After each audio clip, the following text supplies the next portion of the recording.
dalam undangan itu tidak ada juga siapa terlapornya. Tapi dalam surat itu nggak ada. Jadi kalau dalam surat itu nggak ada, ya kita nggak wajib itu melakukan klarifikasi. Pelapornya ada, Joko Widodo. Yang sudah menghina saya sehina-hinanya, sudah menuduh ijazah itu ijazah palsu, sudah merendahkan saya serendah-rendahnya. Ya nanti dibuktikan lewat proses hukum.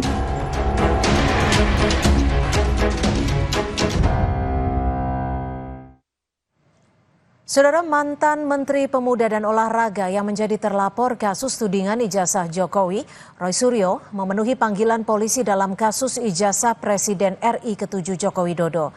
Roy Suryo menyayangkan undangan klarifikasi tidak mencantumkan namanya sebagai terlapor. Roy Suryo menghadiri undangan penyidik Polda Metro Jaya bersama Tifauzia Tias Sumah.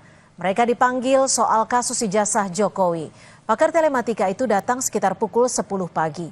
Dalam jeda pemeriksaan, Roy Suryo sempat mempertanyakan hal yang menurutnya janggal. Di antaranya tidak ada namanya dalam undangan klarifikasi oleh penyidik Polda Metro Jaya. Roy Suryo juga menyinggung pasal yang digunakan Undang-Undang ITE, namun barang atau dokumen elektronik yang digunakan sebagai dasar pelaporan Jokowi tidak ada. Pemeriksaan terhadap Roy Suryo telah selesai sore tadi. 2 dan 35 Undang-Undang ITE. Kebetulan dulu saya ikut merancang Undang-Undang ITE bersama teman-teman yang lain. Pasal itu tujuannya, sekali lagi saya ulangi, adalah untuk transaksi elektronik supaya Indonesia itu diselamatkan dari perdagangan internasional dan kita bisa ikut. Bukan pasal untuk mempidanakan orang. Masih ada Dr. Tifa di dalam dan moga-moga Dr. Tifa juga sama, moga-moga bisa smart dan real dan menjawab. Tapi ya kita berdoa saja. Dan moga-moga kalau ada teman-teman yang lain ya, saya berharap tidak banyak lagi yang harus dibuat dipanggil atau bahkan dibikin susah dengan ada laporan yang nggak jelas. Saudara, barisan relawan Jokowi Presiden atau Bara JP merespon pernyataan Presiden kelima Republik Indonesia Megawati Soekarno Putri yang menyinggung polemik soal ijazah palsu. Menurut Bara JP, seharusnya saran Megawati juga ditujukan ke Roy Suryo CS. Bara JP menilai saran Megawati sebagai negarawan layak diapresiasi. Namun ia meminta kalau memang Mega ingin sumbang saran, sebaiknya juga memberi saran ke pihak terlapor, Roy Suryo CS, yang dinilai memicu kegaduhan.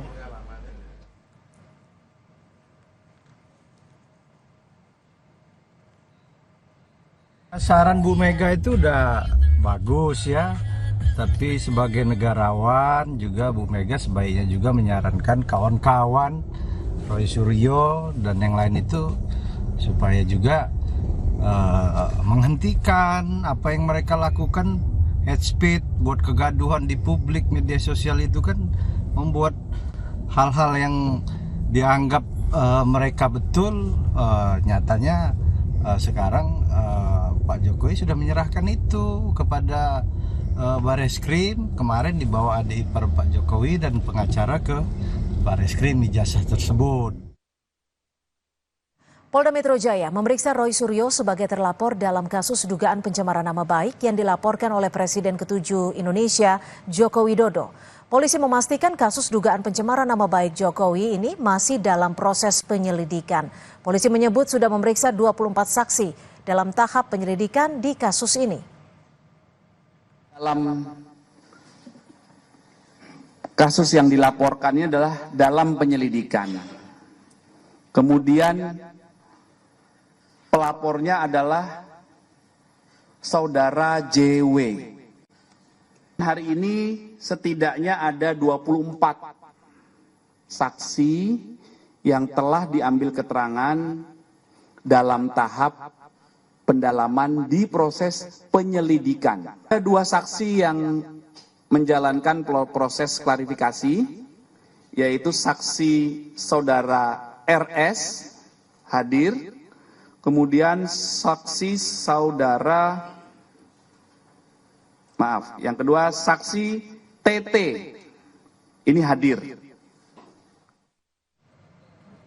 Lebih lengkap mengenai pemanggilan Roy Suryo CS hari ini ke Polda Metro Jaya, kita bahas bersama Refli Harun, ahli hukum tata negara yang juga tadi turut hadir dan mendukung Roy Suryo, serta Sekjen Peradi Bersatu Ade Bayasit yang juga pelapor dari Roy Suryo CS soal tudingan ijazah palsu Jokowi. Selamat petang Bung Refli, selamat petang juga Ya, Bung selamat Ade, petang. terima kasih sudah berbagi waktu di Kompas Petang.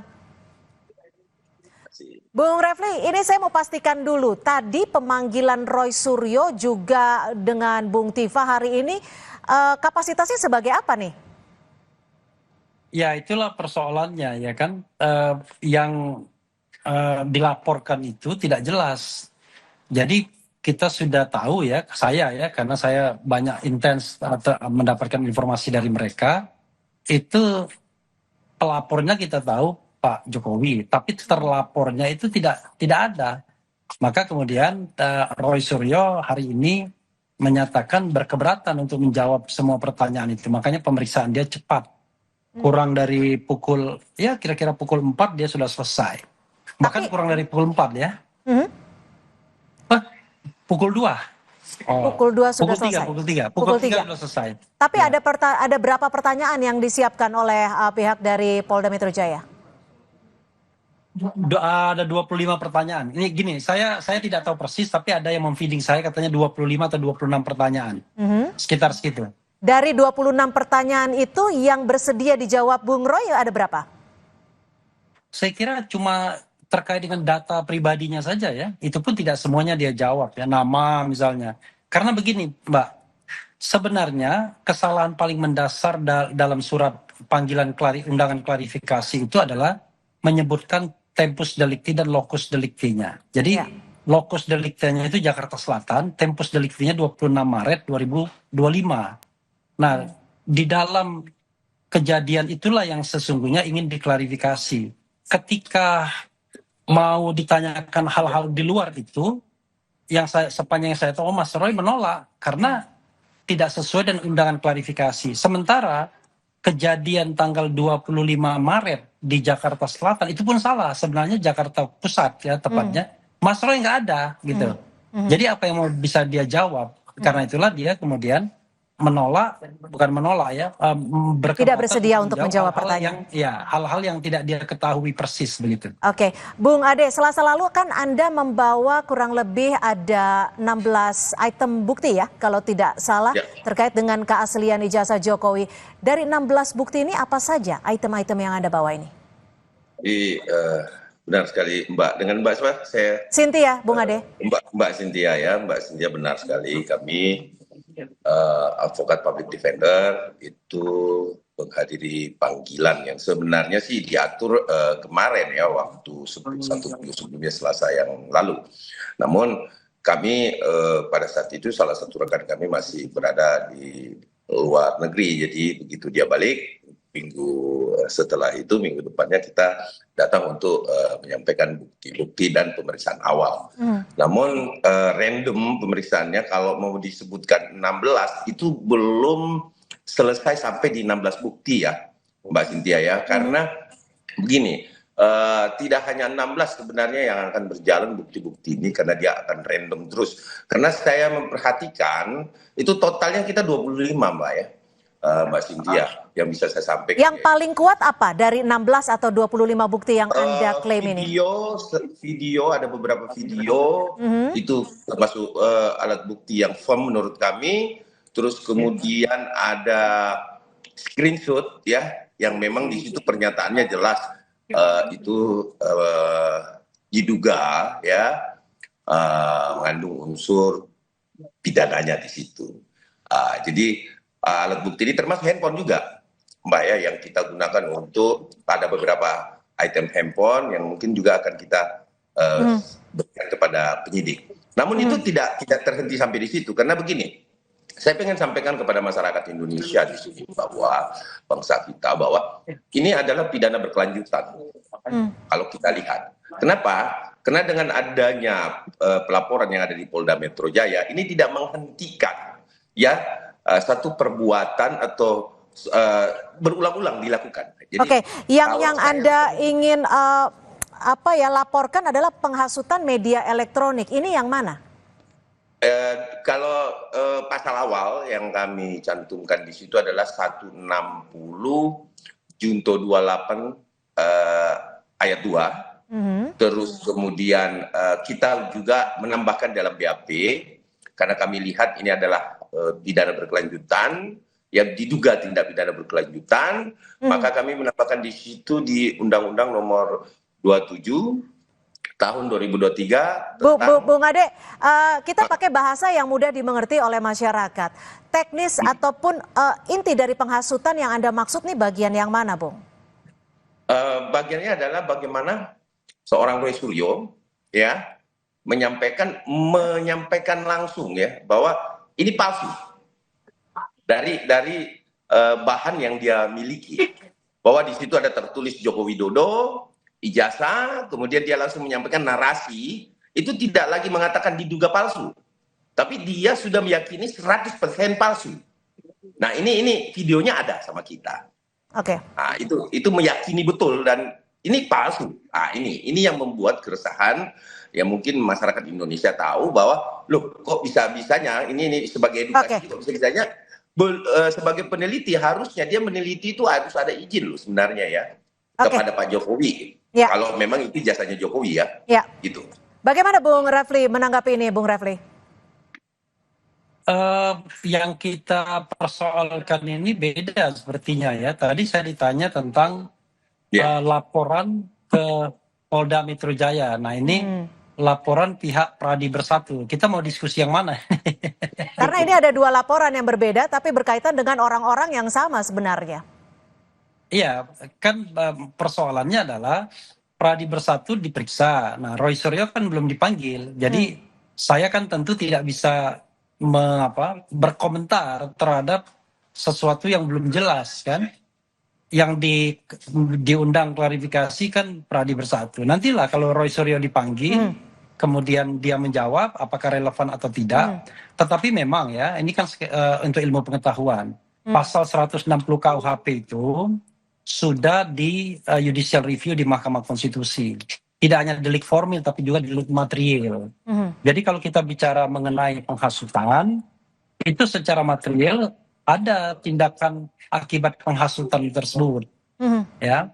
Dan kalau kita lihat, kalau misalnya keributan di dunia maya dan lain sebagainya itu tidak dianggap ya sebagai sebuah katakanlah sebagai sebuah tindak pidana. Apalagi ada putusan MK dalam konteks yang lain ya, bahwa yang namanya keributan dalam dunia maya itu ya bukan tindak pidana. Karena itu menurut saya, tapi saya lebih senang mengatakan begini, nantilah kita tunggu apa yang mau dimaui oleh penegak hukum, apa yang mau dimaui oleh pelapor. Tapi kalau dalam konteks laporan oleh Jokowi ke Polda Metro Jaya, laporannya tidak jelas karena tidak menyebut nama terlapor. Nama terlapornya tidak jelas, lalu dalam undangan klarifikasi dibilang lokus deliktinya itu di Jakarta Selatan, tempus deliktinya 26 Maret dan itu sama sekali tidak ada Roy Suryo di sana sama sekali, sehingga dia tidak bisa menjawab apa-apa begitu. Karena kalau kita mau datang untuk diklarifikasi ya tentu kan sesuai dengan materi undangannya. Nah materi undangannya itu nggak jelas. Jadi menurut Anda jelas pun ini untuk naik ke penyidikan akan sulit ya dari pemeriksaan yang tadi ya?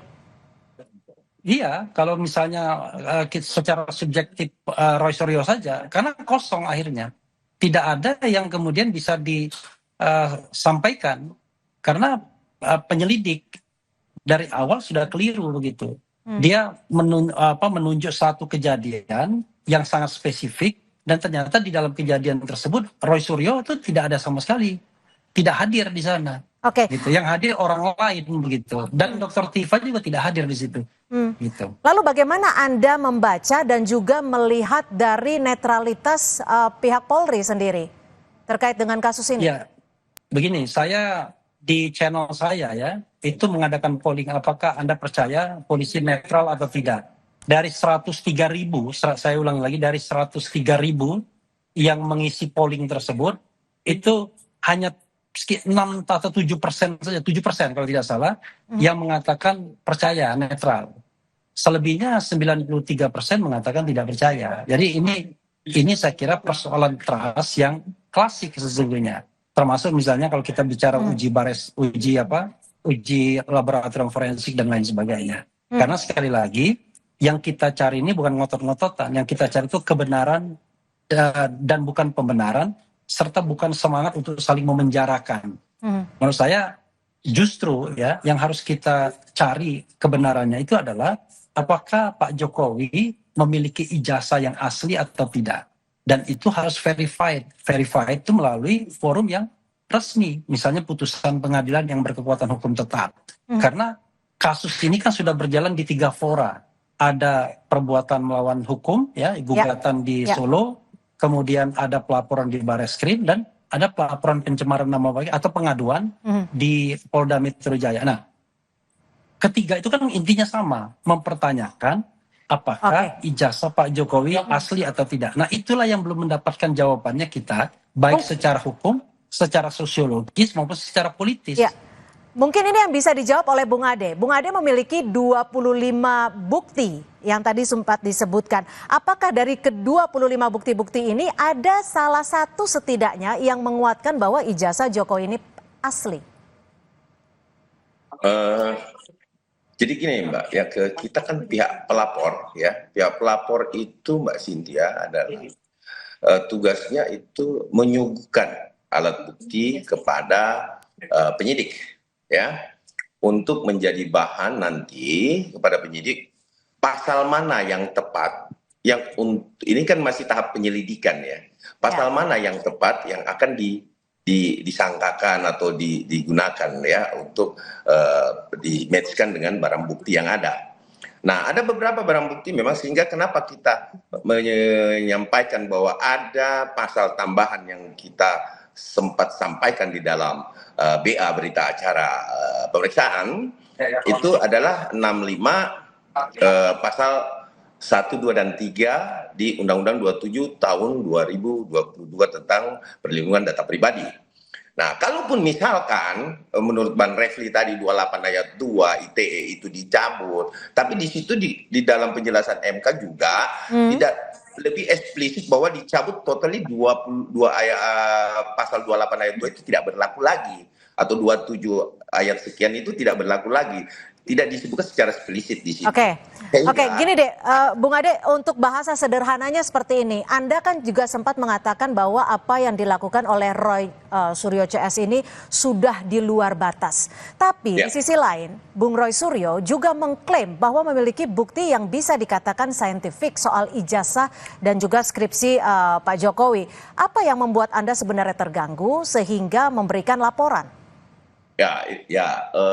Menurut kami yang pertama yang mengganggunya teman-teman RS CS yaitu membuat ada terbelah anak bangsa tentang pemikiran terhadap mantan Presiden ke-7 Joko Widodo, termasuk saya yang pribadi yang tadinya itu merasa bahwa loh, kok UGM ini mengeluarkan ijazah tetapi dinyatakan palsu. Secara saintifik ini kan belum pernah dilakukan penelitian ya Mbak ya, belum pernah uji forensik. Nah sekarang sudah diuji forensik oleh Mabes Polri. Nah ini isu-isu ini mengganggu kami juga sebagai aparat penegak hukum bahwa ini terjadi pembiaran di sini sehingga pemikiran-pemikiran kita menjadi terbelah antara percaya dan tidak percaya. Tentunya kita dirugikanlah secara pemikiran ya. Terus kemudian sebentar Mbak ya. Kemudian secara salah satu contoh yang seperti disebutkan teman kami bahwa keluarga kami pun menjadi tidak percaya kepada UGM. Ini persoalan kan. Nah, di situ persoalannya Mbak yang membuat kami sangat berpikir ini perlu dilakukan pelaporan. Baik, kami tangkap.